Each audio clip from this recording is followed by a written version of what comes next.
CK, like she didn't have time to think about it. I never thought about her much at first. She was just part of the house, like the radiator or the fridge. Until one evening, standing in the kitchen, she asked if I wanted tea. She didn't usually ask. I said yes, even though I don't drink tea. She filled 2 mugs. Steam rose between us, making the room feel smaller. She asked how school was going, then corrected herself. Sorry, you're not in school anymore, are you? I shook my head. Work, I said. That was the end of it. But she remembered. The next time, she asked about my job. I started waiting for those small questions. They cut through my days in a way my phone didn't. I'd check messages sometimes, group chats, work reminders, all noise. Half-typed replies to people I didn't want to see. I'd end up deleting them before sending. But her questions stayed. One Saturday, I ran into her at the corner coffee shop. I didn't think she'd recognize me outside the house, but she looked straight at me. You always get black coffee, don't you? She said, already ordering hers. I nodded, a little thrown. She remembered. We sat near the window. Not together, just close enough that our tables touched. She unfolded a napkin slowly, smoothing out the creases with her fingers. I kept flicking my eyes toward her hands, then back at the street. Do you like living there? She asked suddenly, not looking at me. Yeah, I said. Then, quieter. It feels steady. She smiled faintly, like she understood more than I'd said. The conversation didn't last long. She stood first, sliding the napkin into the empty cup as if it mattered where it went. See you at home, she said, and walked out.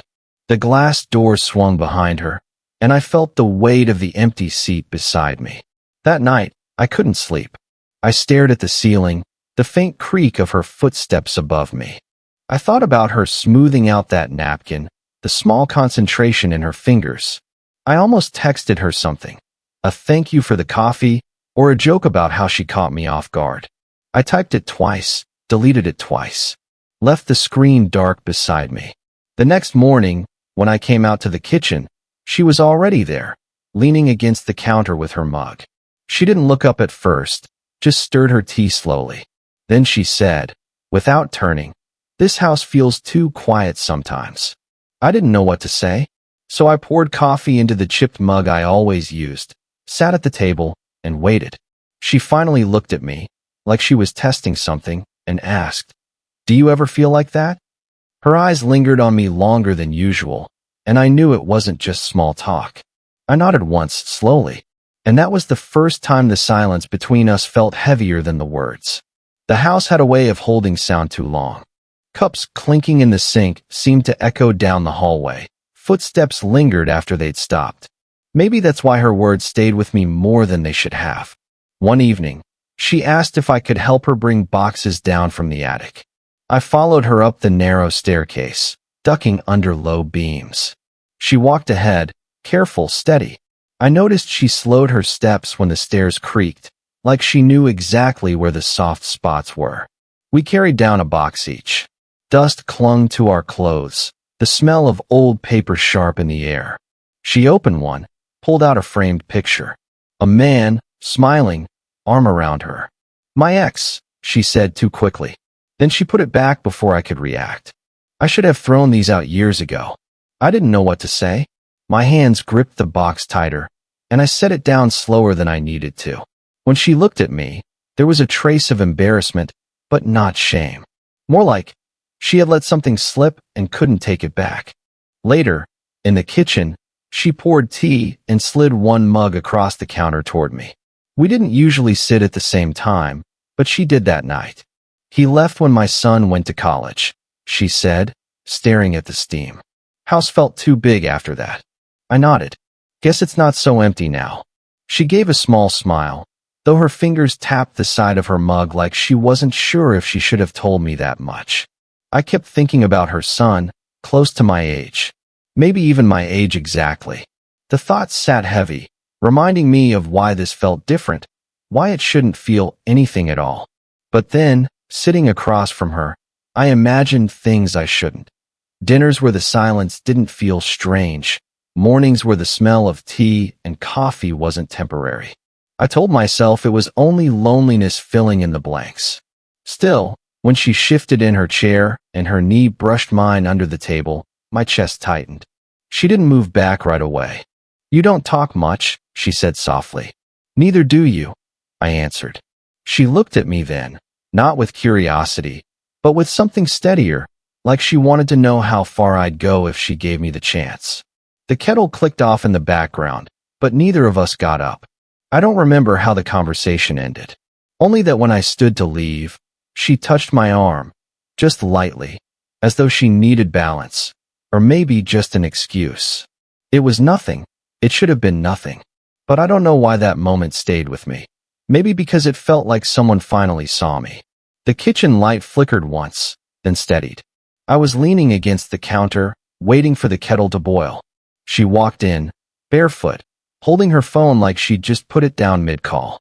"You're up late," she said. Not accusing, just noticing. "Couldn't sleep." She nodded, opened the cupboard, pulled down her mug. Our shoulders brushed as she reached past me for the tea bags. Too close. Too ordinary. I moved aside, but slowly. We sat at the table, not opposite this time, but diagonal. The distance smaller. She stirred her tea, spoon clinking against porcelain, her eyes fixed on the swirl. I almost said something, about her son, about the photo in the box, but the words stuck. She seemed far away tonight. Then, footsteps creaked above us. Someone on the stairwell. She froze. Her eyes darted to the door, but it was only the neighbor upstairs, heading to the bathroom. Still, she sat straighter, folded her hands together, like she remembered we weren't supposed to look like this. The silence stretched too long. "You should sleep," she said finally, but her voice was low, uncertain. "I know." I didn't move.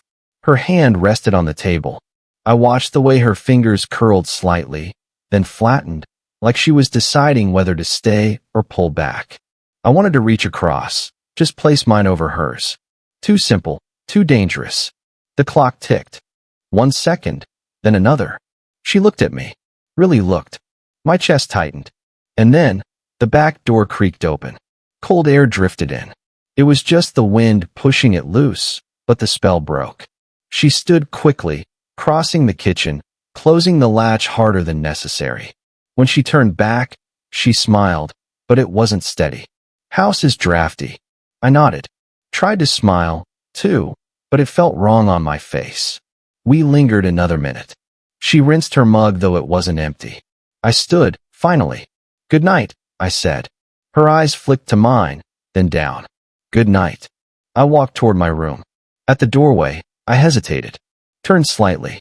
She was still there, leaning against the counter now, her hands pressed flat against it, as if she needed it to hold her up.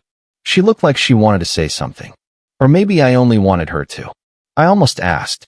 Almost stepped back into the room. But I didn't. I shut my door gently, leaned against it in the dark, and let the silence close around me. That night, I dreamt she touched my face, light, unsure, and I woke with the ache of it, like it had almost happened. It was late afternoon when she asked if I could walk with her. Nothing special. She said she needed groceries, didn't want to carry them alone. I agreed before thinking. The streets were quiet, the kind that make you notice small things, a stray cat on a wall, the faint smell of rain on concrete. She walked beside me, arms crossed, not against the cold, but like she was holding herself in. We didn't talk much at first. I kept glancing at her, then away, like I was afraid someone would catch me looking. Halfway down the block, she said, "You never have friends over." I shrugged. Not really the kind of place for that. She nodded. Then, softer, "You always seem alone." The words lingered. I wanted to joke it off, but instead I said, "I guess I am." We reached the bench near the corner store and sat for a minute before going in. She kept her hands folded, staring at the ground. "My son used to sit here after school," she said, "always waiting for me to get home from work, even when he was too old for it." A small, tired laugh escaped her. I'd tell him to stop waiting. He never did. Something shifted in her voice, a crack she didn't cover. I leaned forward, elbows on my knees. "Maybe he just liked knowing you'd come back." She looked at me then, really looked. Too long. Too bare. Sometimes I don't know what you want from me, she whispered.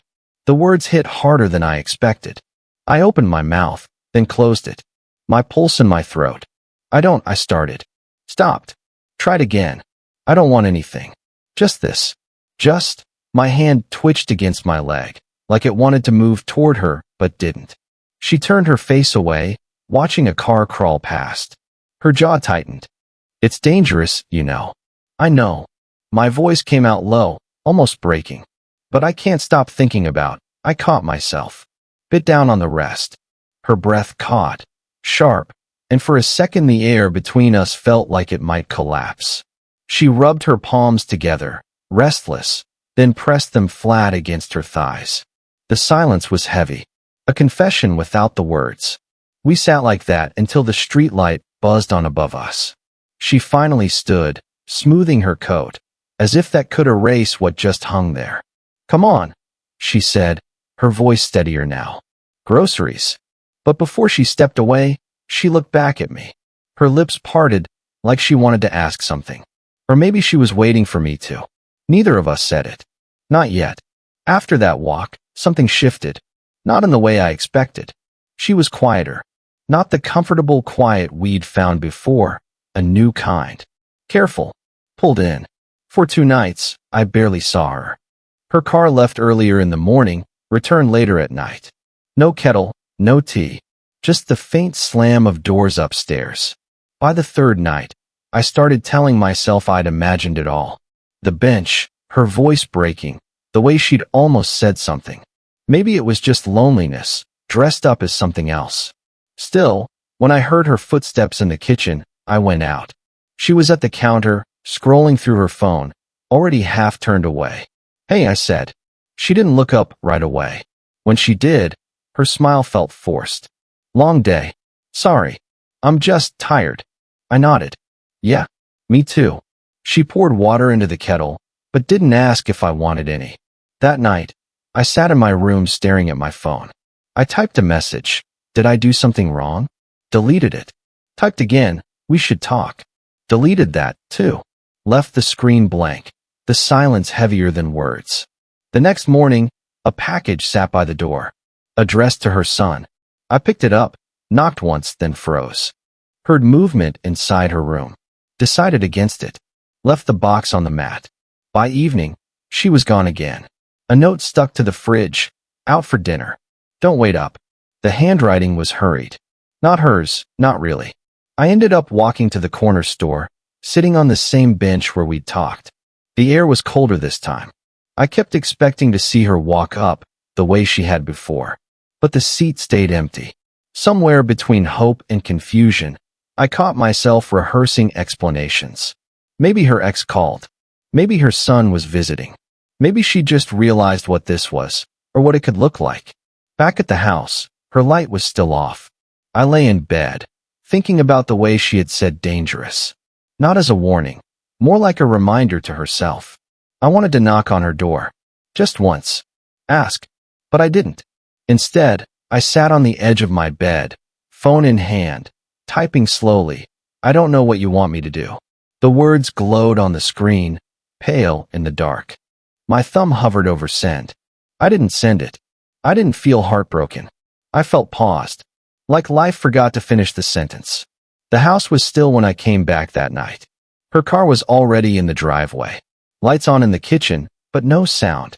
I stood at my door, keys in hand, debating. Then I heard the kettle click off. Something about that familiar noise pulled me forward. She was at the counter, staring at the rising steam, one hand gripping the edge like she needed it to stay steady. You're back, she said without turning. Yeah. My voice felt small. You okay? A pause. Then, quietly, I don't know. She slid a mug toward me. We stood on opposite sides of the counter, steam drifting between us. I wanted to fill the space with something easy, but the silence didn't allow it. Finally, she spoke. I shouldn't have let things go the way they did. Her hand tightened on the mug. You're too young. She cut herself off. Shook her head. I swallowed. I know. Her eyes lifted then, meeting mine. Not defensive, not angry. Just tired. So what is this? You tell me. My chest felt heavy, like the words had been waiting for weeks, pressing from the inside. I don't know what this is. I just know I don't feel alone when I'm around you. Her face softened, barely, but her eyes shone with something close to fear. That's not enough. I know. My hands rested flat against the counter. But it's something. The silence stretched again. I thought she might walk out. Thought she might end it here. Instead, she let out a breath that trembled on the way out. I keep telling myself I'm old enough to know better, she said. But when I sit across from you, I don't feel 46. I just feel, she trailed off. Shook her head again. Like me. I finished, my voice barely above a whisper. Her eyes flicked to mine, startled. We stood there, not moving. The weight of everything unsaid between us pressing harder than any confession could. Then she set her mug down. Stepped closer. Not all the way. Just close enough that the space between us thinned. You'll regret this one day, she said softly. Maybe, I admitted. But not tonight. The words hung there, and I thought, this is it. The moment where something irreversible happens. But it didn't. She just reached out, fingertips grazing my wrist, light as breath. Holding, not holding. Testing if I'd pull away. I didn't. Her hand lingered there, the smallest anchor in a room that suddenly felt unsteady. We didn't kiss. We didn't say more. Just that touch, and the faintest smile pulling at the corner of her mouth. Okay, she whispered, almost to herself. And that was enough. Months slipped by. Winter into spring. The kind of shift you don't notice until one morning the air smells different and the coats stay on the hooks. Life didn't change overnight. It didn't rush. It bent, slowly. We never had a moment of big declarations. No scene where everything unraveled in one kiss. Instead, there were routines that grew roots. Mornings where she poured tea, and I set the chipped mug in front of me for coffee. She stopped asking if I wanted some, and I stopped pretending I might say no.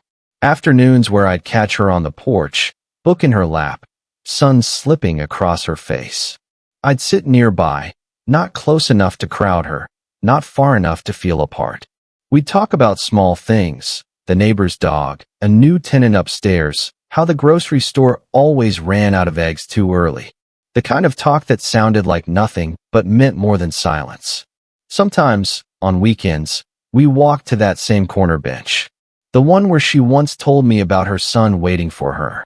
She still sat with her hands folded. But now, sometimes, she let them unfold, rest open between us.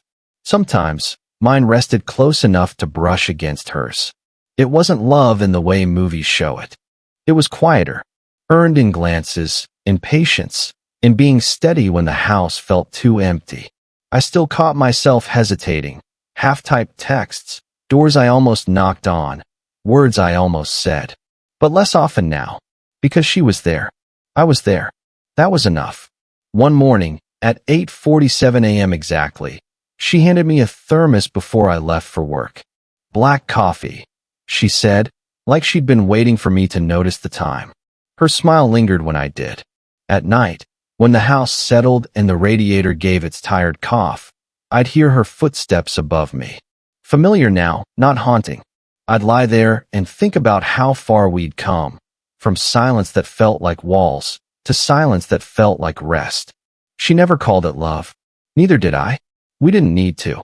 Because one evening, after washing the mugs, she leaned against the counter the way she always did, and I leaned beside her. Our shoulders touched. Neither of us moved away. That was our answer. Simple. Human. Enough. I don't think anyone else would understand it. Not the way we sat on that cold bench. Not the way the kettle sounded when it clicked off. Not the way 8:47 a.m. became a kind of promise. But we did. And that was the whole story.